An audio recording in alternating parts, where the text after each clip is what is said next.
Our final speaker today, Dr. Xóchitl Chávez, is the first tenure-track Chicanx assistant professor in the music department at the University of California, Riverside. She is a scholar of expressive culture and performance, specializing in indigenous communities from southern Mexico and transnational migration. Her current work focuses on second-generation Zapotec brass bands in Los Angeles, California, and trans-border relationships with their communities of origin in Oaxaca, Mexico. Dr. Chávez's forthcoming book with Oxford University Press, The Guelaguetza, Performative Crossroads, Ethnicity, and Greater Oaxaca, documents the lived and performative movements of how Oaxacan communities in Los Angeles and Santa Cruz, California, reproduce the annual La Guelaguetza Festival, one of the most prominent indigenous celebrations of communal dance and musical forms. Dr. Chávez's work extends outside the classroom.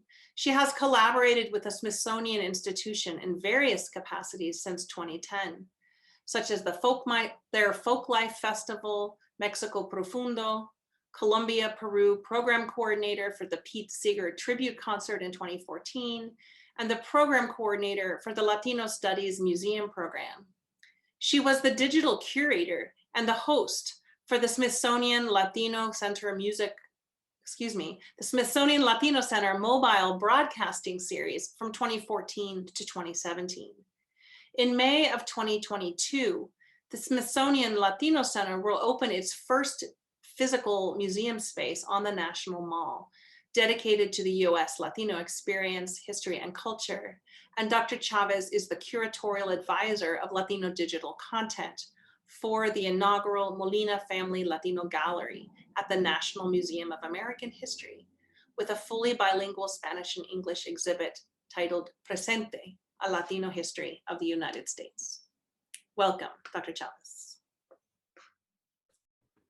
Un cordial y afectuosos saludos a todos presente. Thank you, Susan Thomas, for the invitation to be part of the Americas Journal and for your hard work with the support of your students and staff is greatly appreciated for bringing us together for this important conversation today. Igual quisiera reconocer y dar reconocimiento a las comunidades indígenas de Oaxaca y las comunidades migrantes localizadas en la de México y California por permitirme convivir, aprender y colaborar con ellos desde 2005. This work would not have been possible without the collaboration of several Oaxacan community bands and the women music educators located in Los Angeles, California, Mexico City, and Oaxaca, Mexico. The making of the song Mujeres came as a result of the collaborative trans-border music retreat entitled The First Trans-Border Gathering of Indigenous Women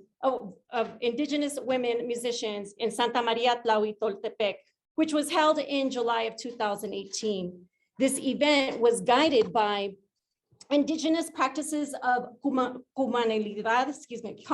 comunalidad, as well as a Chicana activist scholar framework, such as sincere collaborative intention and collective songwriting. With the mountainous terrain of the Northern Sierra region as our backdrop for 3 days, 40 indigenous women from different ethno-linguistic communities across Oaxaca, California, and 2 activist scholars from California, myself, and Chihuahua, Mexico, met to participate in workshops created by women musicians for women musicians. This collaboration was created to establish connections among female musicians so that they may recognize each other as peers and to create spaces of solidarity. Through various community building activities, the organizers sought to provide the necessary tools for women musicians to breathe continuity into their respective bands and as their role as indigenous women musicians.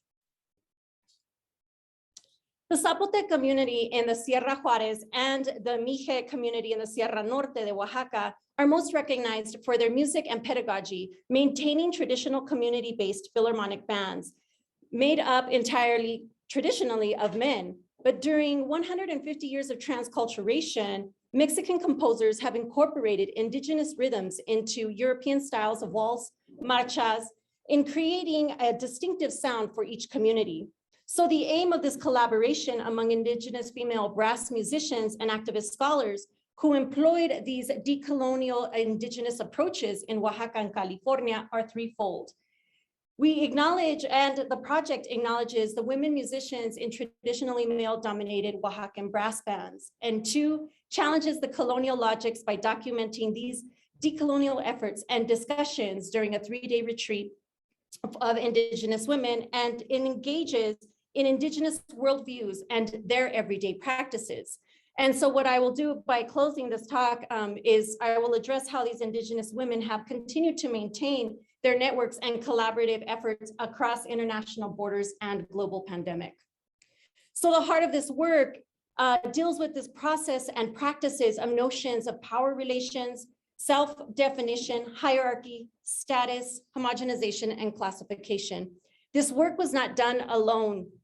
And so I want to make sure to point out that this work is always done with fellow community members, as well as graduate students, such as who I brought in, Mercedes Payan, who is now a graduate student at UT Austin, who has accompanied me on several research projects since 2017.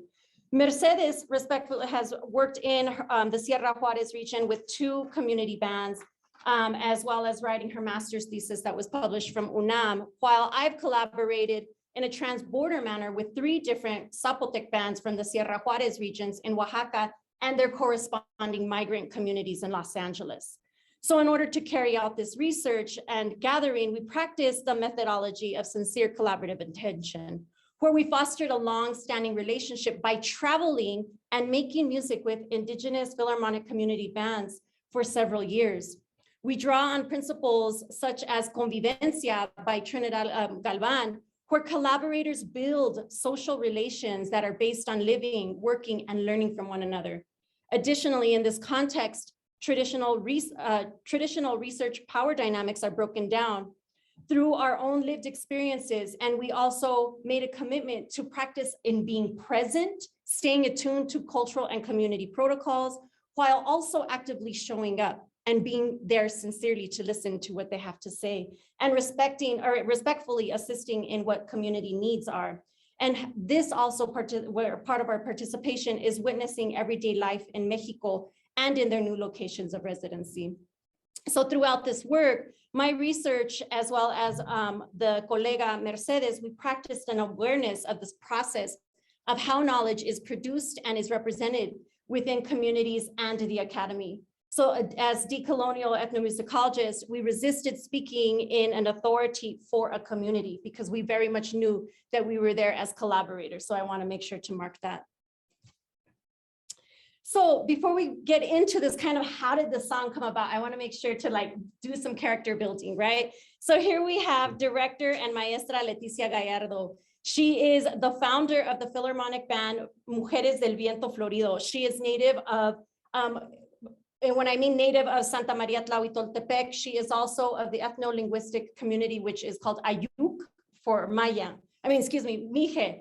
And her musical training began at the age of a very young age, I think by 6, where she was motivated by her father, who was also a musician and one of the founding members of an indigenous boarding school that is called the SECAM. So she very much had the support of her family, where she studied the clarinet at the Centro de Capacitación Musical y Desarrollo de la Cultura Mije. She later studied cello at the Escuela de Música y Vida y Movimiento in Olin Ulitzin Cultural Center in Mexico City. And then after having gotten married and having children, she in 2016 completed her Bachelor's of Art in a multidisciplinary institute in Oaxaca City with a specialization in arts education. So Maestra Leti is a bilingual educator in Spanish and Mije and has been actually also writing children's books to maintain these practices, not only linguistically, but also in forms of music, how to continue in looking at elementary school level, teaching them the history of their community, but also the practices of music.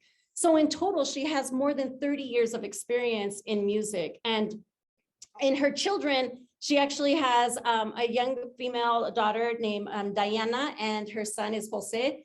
And Diana in 2018 had started school at UNAM, which I was very privileged to accompany her to on the first day of school. So that was really interesting to see that negotiation as Indigenous women at the Facultad de Música in UNAM.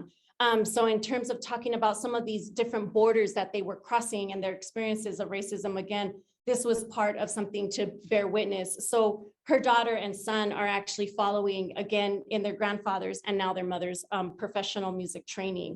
Maestra Leticia, as we talked about, founded the Mujeres del Viento Florido in 2006.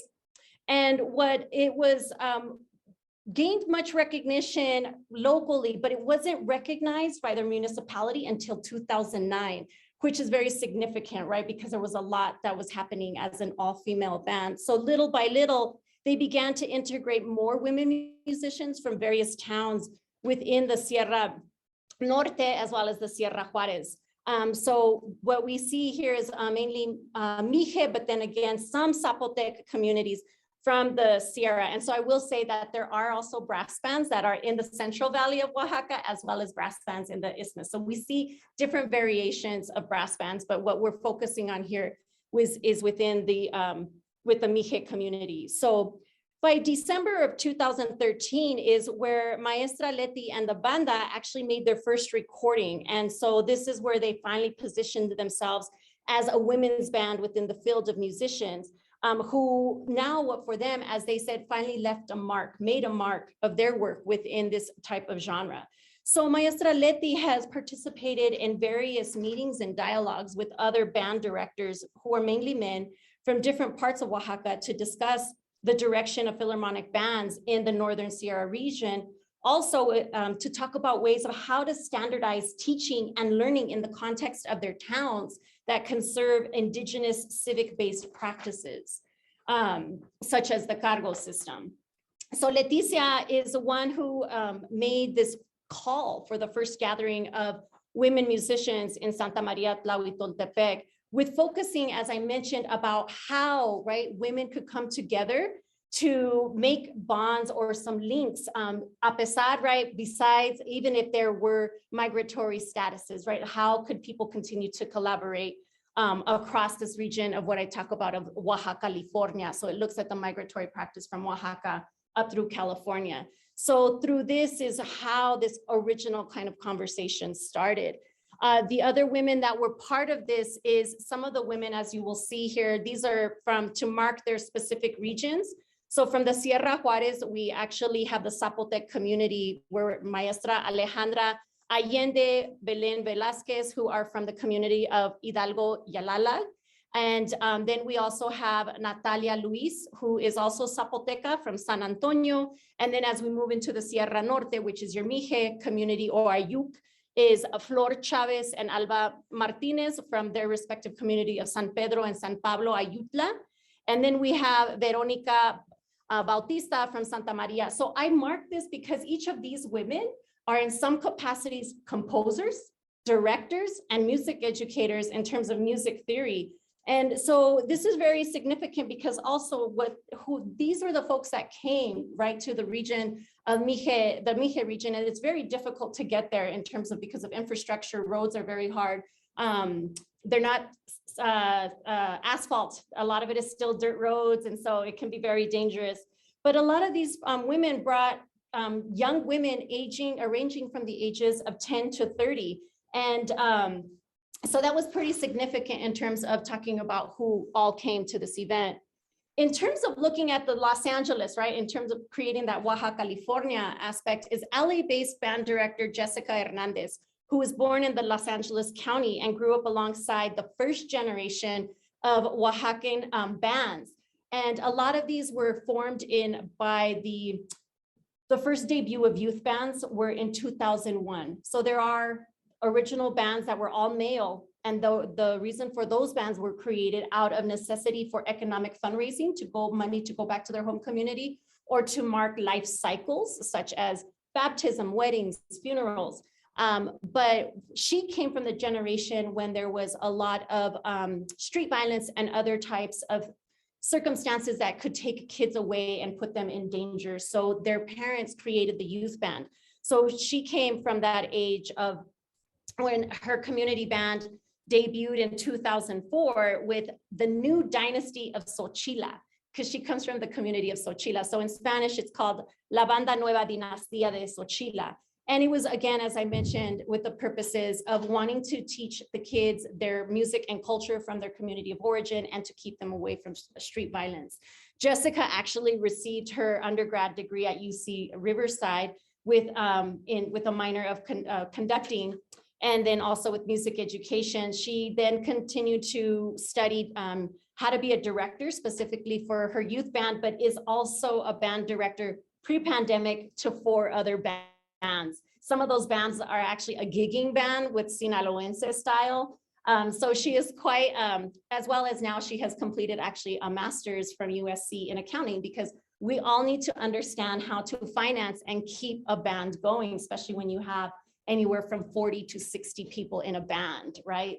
So that is now her background in terms of trying what she can bring, right? So she is the youngest from the research that I've done with her in Los Angeles, as well as in Oaxaca. Jessica has a very important distinction because she is the first director of a Oaxacan band born in the United States, was the youngest and the youngest to hold that position, and also was the first director to earn a college degree from a UC system.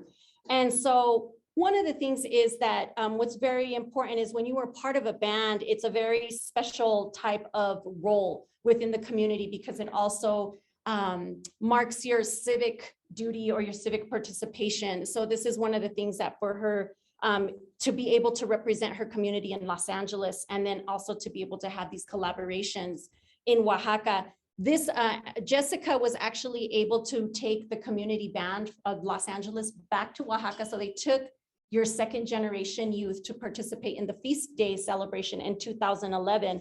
And this is where we start to see some of these trans-border collaborations where composers were actually making music for the youth band. And one of the songs that she directed, it was the first time to see a female director at one of the community events, and it's called Xóchitl Vive en Mi Corazón. So Xóchitl lives in my heart. And so they have traveled on numerous occasions, which I've been a participant of in going on these pilgrimages to see how the communities participate. So just like any good ethnographer, right, social scientist, I'm going to give you a short, coming to the field, how did this happen story. So in March of 2015, a delegation of 8 Oaxacan band directors representing various indigenous philharmonic bands traveled to Los Angeles, California for a week-long exchange with the first and second generation Oaxacan community bands. This gathering was coordinated by the Los Angeles County Mexican Consulate and Hometown Association, the Oaxacan Regional Organization. Traditionally, as I mentioned, these bands are male dominant. However, out of the delegation of the band directors was one indigenous woman director, was Maestra Leti, who was invited. Among the invited advanced youth musicians were Maestra Jessica, who represents the Zapotec community, and Maestra Yulisa Maqueos, who is now completing a master's from UCLA, Cal State LA in also performance. So these were the only 2 second generation women that were encouraged to participate. Myself, I was invited to participate because of my long-standing relationship with the Oaxacan community. And I was only invited, I do play the alto saxophone, but I was only invited to attend as an observer, not as someone who could participate in the workshops at that time.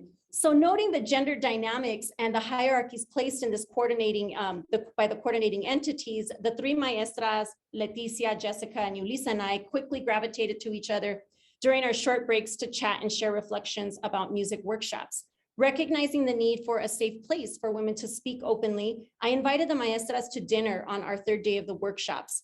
Excited by the idea of having a women's dinner, Yulisa suggested very quickly her favorite restaurant as Korean barbecue, located in the heart of what is now, what was used to be known as Koreatown, but is affectionately known as Oaxaca Town, as our first convivio, an informal gathering of women musicians. So over the sizzling sound and smells of vegetables and meat, a dialogue began among the women musicians about the need to create a network for support, even despite the geopolitical borders and migratory status, and how we could begin to avoid duplicating hierarchical practices and power dynamics within these respective community bands. So out of the outcome of this dinner was an agreement to organize an all-women's masterclass retreat in Oaxaca, and where we could foster some sort of peer mentorship and collectively maintain monthly check-ins via social media platforms or cellular calls when possible.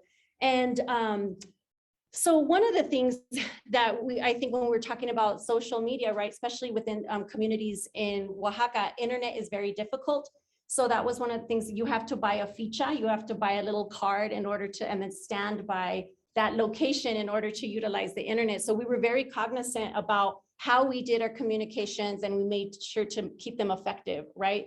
So from that 2015, it was 3 years later, right? Exactly on March of 2018, Maestra Leti wrote to me and she said, "Buenos dias, Xóchitl. We have to continue to create the conditions so in the near future, young Oaxacan women musicians like Maestra Jessica and Yulisa can share their experience in some sort of workshop and musical exchange with other indigenous women musicians."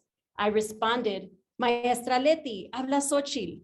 I will be able to secure some funding from my summer research trip to Mexico, and will be able to bring along 2 other ethnomusicologist graduate students to help. Maestra Jessica will be in Oaxaca as well with her communities for the Patron Saint Festival."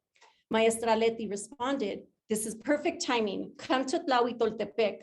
Our band Mujeres del Viento Florido will be playing at one of the opening concerts under the famous laurel tree, the laurel tree, for the Guelaguetza Festival in Oaxaca City.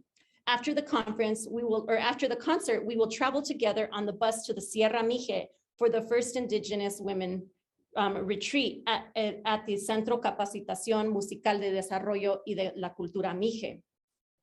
So in this creation of that, after that kind of conversation, what we started thinking about is what were we going to do for those 3 days? So it was upon, the drafting of these workshops took months in advance, based on conversation with Maestra Leti, and to talk about what were the needs of the women in Oaxaca. Likewise, workshop facilitators were consulted as to what type of skill sets and ideas could be shared with the participants. So all of these workshops were held primarily in Spanish, with moments of conversation in Ayuk, Mije, when the conversation with local community officials and volunteers were present. So through this collective assessment of the following types of workshops were organized for the gathering. So we had them at the end of July through August, so July 30th through August. And in this 3-day masterclass workshop, we worked together in terms of, it was Maestra Leti, myself, Jessica, as well as Mercedes. And so then what we started looking at is there was a series of workshops, there were about 4 or 5, but before we got to the collective songwriting, right, because we had various ethno-linguistic communities present, we had to come to a consensus as to what language we were going to speak in, as well as write the song in. So that was one of the part of the negotiations that went into it. So we were talking about it being based in Spanish. So when we talked about the thematics, some of the things that we also talked about was like identity, how can community members, so we did different activities also on directing. We did activities I also shared on how to do ethnographic filming. I have a background in doing mobile broadcasts and other kind of documentary work. So I was showing the young women how to do interviews with their own cell phones and to have record their maestras. So, one of the things that was really important when we talked about all of these different things were the identities and how can we come together to talk about this. So as among those 5 workshops that were offered was the collective songwriting composition. So many of you might ask, right, what is collective songwriting? So a song of what is collective composition is, it is a song as a sonic and literary manifestation, is life's soundscape, a unique and cathartic memento, as well as a powerful political tool. A song can also be an important historical text, a person's testimony, life's view, triumphs, and the struggles can be expressed in these song lyrics. In this way, song lyrics can transmit ways of knowing and theorizing about life. It can also be viewed as alternative ways of creating knowledge. When practiced in community, songwriting can be a powerful exercise in consensus building and collective knowledge production. And this is a theory that comes from Marta Gonzalez. So all of the participants in this meeting knew already, and they know how to read music and play instruments. So however, when I asked them, had they ever written any lyrics individually or in a collaborative nature, everyone responded to me with silence, because music from the Philharmonic bands is all just mainly instrumental. So this was a very interesting and wonderful kind of practice to figure out of how then to formulate, right, the lyrics for them. So you don't have to have, in order to participate in collective songwriting, knowledge of music, right, or music writing. But what it does require is participation for everyone to share their experiences and concerns.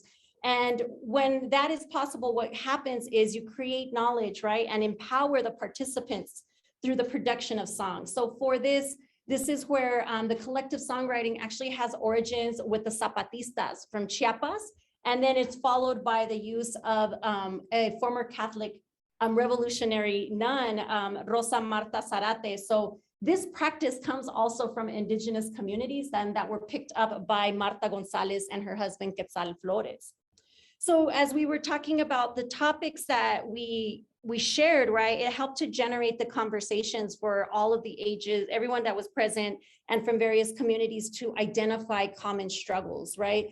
Maestra Jessica and myself, we facilitated the initial conversation to identify themes for the song. So as you can see here, how I actually had to take the roll up paper and we were outside so we can write on everything. It was, so we started to write down the themes. And then what we see here is later is the young girls actually started to formulate the types of songs and or themes that they had in there.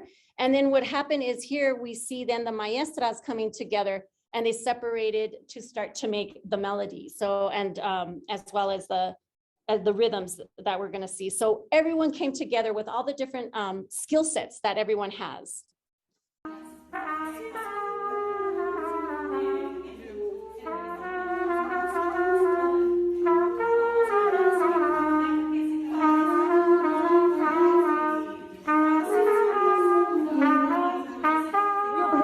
Out the music. So I was like, this is a background scenes.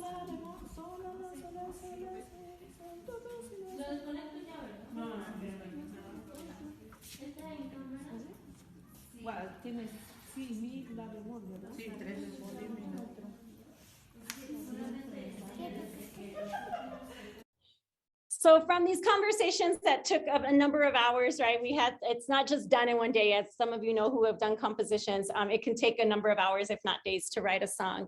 So the final musical arrangement was made by the young Diana Gallardo, Maestra Leti's daughter. And that happened in a very interesting manner as well. And when we talk about how utilizing social media network, right? Because her daughter had just started now to get ready for school in UNAM. So some of the recordings, as we were finishing them up, Maestra Leti would send to her daughter via WhatsApp. And so we would go back and forth, all of us, with these sound recordings. And so it was really interesting to kind of hear the final composition created by a 17-year-old, right? So what she did is she very much took the musical influence from her native Mije region to open the song. In what you're going to hear is a lot of the Mije community is characterized with a lot of trombone and tuba, very heavy brass, and then it's going to switch rhythms. But what we hear is in a 2/4 meter, and what originally started as Tocamos como Mujeres, but then the song got changed a little bit in terms of the title, because what happened is this song ended up becoming the title track for their CD. And the CD is actually a double CD. And this was, so the CD number 1 is songs that are written all by Indigenous women composers. And then CD number 2 is where they give homage to the male composers. But interesting, and as part of the interview that you read in here, this CD, Mujeres, actually was funded by immigrant community members in Los Angeles, specifically Seferino Garcia, who owns a restaurant. as well as other donation. And that's part of the conversation that you read in the publication. But let's hear the final product. This song is actually available. I know I'm giving a plug on all of your platforms on iTunes, Spotify, and YouTube, but this is the song that we came up with, and the English lyrics are on the side.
Your bridge.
So the meeting in the workshops of Santa Maria Tlahuitoltepec created a safe space for women to have discussions, dialogues, to have talks among each other as women, as young people with their mothers. Their mothers were also present. And so this was a moment for them to hear this experiences, a multi-generational of like what it meant for them.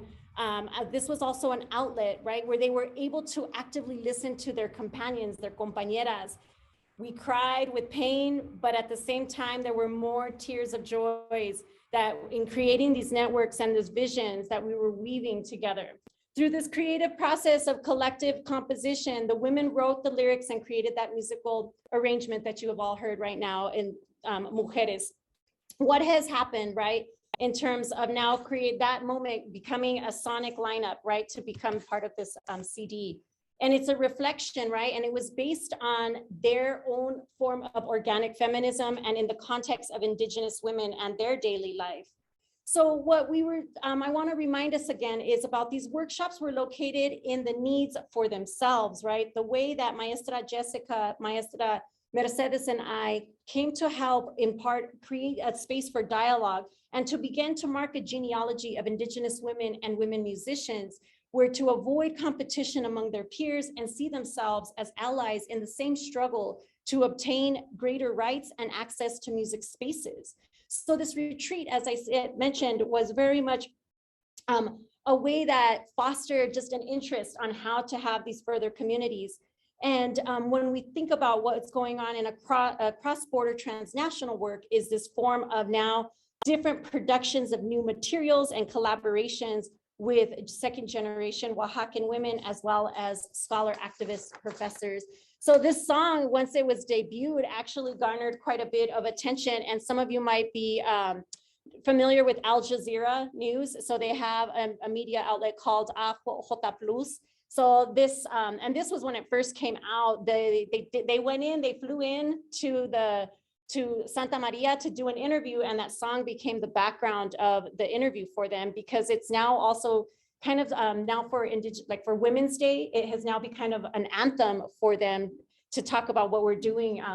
So, and one of the things is my own practices, right, that I very much, when I can, I present my work in Spanish first and make sure it's available to the community. And then if I am invited in Mexico, to invite community members, and I will pay for that, the community members to come up all the way to Mexico City. So we were invited to be part of the International Colloquium on Feminism and Popular Art in October of 2019. And this is where all of us came together to talk about this project before, you know, the world came down. But we didn't let that stop us, right? Just because there's a global pandemic and many of us were suffering, we see that, you know, the song came out, but we continue to have our monthly videos and group chats.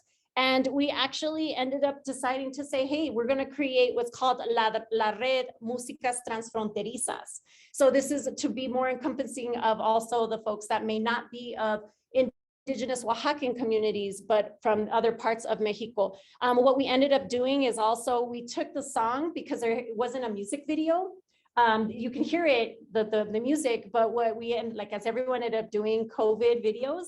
So again, through that technology, we figured it out. Each of us did a recording. They sent it to us. I worked with another young Oaxaqueño youth in LA to create the video. And so that's online. And then again, just lots of interviews started to happen. We got interviewed by what's called El Callejón de Beso. It's called a Rock TV from Mexico City.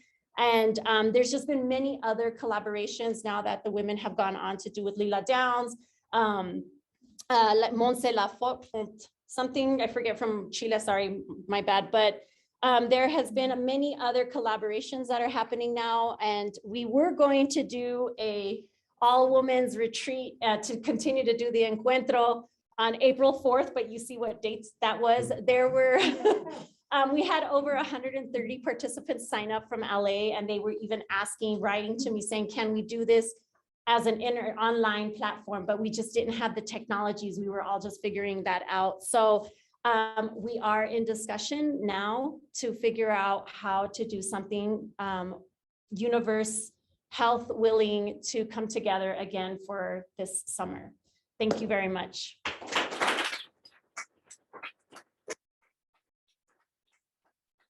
Any questions? Yes. Oh, do you mind if we get? Okay. I want to ask about the language, because you show these lyrics in Spanish and in English, and I know that the youth people are very strong with their language. I don't know if you have any lyrics in the youth language. So that was a discussion, right? So we were going to talk about what lyrics to put in there. And actually, so as you hear that first bum, bum, bum, that like slower part, we actually wanted to, the original purpose of that opening was to get Mare Lírica, who is a Zapotec rapper, to come and do the opening part. And then the final part, but we haven't done anything in Ayuk yet, because yes, their language is beautifully and very strong. Yeah. Yes. I was also going to ask about songwriting and this idea of collective songwriting, which seems really cool. And I know you focused on the lyrical part of it, but I was also just wondering, does it have to be lyrical? Because I feel that different traditions and different individuals have different kinds of melodies or different kinds of rhythms, and that just in the same principles of collective songwriting, they carry forms of knowledge, like it could be a form of exchange. And I just wonder if there's, if that was part of, I know that the directors created the melody, right? That they put together. But is there a discussion about that part of it? Do you know what I mean? Like, I hear your point in about having different forms of like music. Are you looking more at the musical arrangement to be the collective part? Is that what you're saying, to be the forefront? just wondering if those principles of collective songwriting can be applied more broadly beyond lyrics. It is. So maybe I didn't articulate that, but you see one part of the youth, everyone was making the music lyrically, and then you have the other part of folks who had the musician, their instruments on hand, collectively work together, and then someone refines it. So in all aspects, it is collective. And that's where people can bring in. I've actually used this practice in my classes when I teach about protest music. And so whatever youth are, whatever students are in my class, they take it on there. So you can hear different elements of it. Yes. I had a question that you briefly touched on, the fact when you introduced the fact that one of the directors got a degree in accounting. And I wanted to know if you could speak about financial autonomy and the differences between women leading groups in Oaxaca, for example, and women leading groups in the United States. I think I remember that you had mentioned that the women were in charge of all the fiscal and financial parts of the bands. And is that something that goes for both of them? I'm not quite sure where I said that women are in charge of the fiscal part, but in terms of the California bands, those are based on community, because you still have what I was talking about, like the context based on their communities, right? So there's specific, so I know Jessica's band, money is still ran by their communal council, right? And that's in Los Angeles. So people, there are still full on almost reproductions of their cabildos and councils, and money gets administered that way. So the band director, Jessica, does not touch. She knows what they have, but there is another parent. I cannot speak specifically to the Mujeres del Viento Florido, because that was one of, I know that that's probably administered because they're an independent group outside of their city or of their community. So that's administered there. So I would have to say, I don't want to speak on behalf of a band that I don't know their finances, but the Los Angeles community, they still do follow having a parent kind of board and a council. Oh, wow, okay, thank you. Anyone else? Are there any questions online? No. And I just want to say, así que muchísimas gracias a las personas que sintonizaron desde varios lugares de México y Puerto Rico. Los vi que estaban ahí presentes, y la Ciudad de México. Gracias. Yes. Oh, thank you.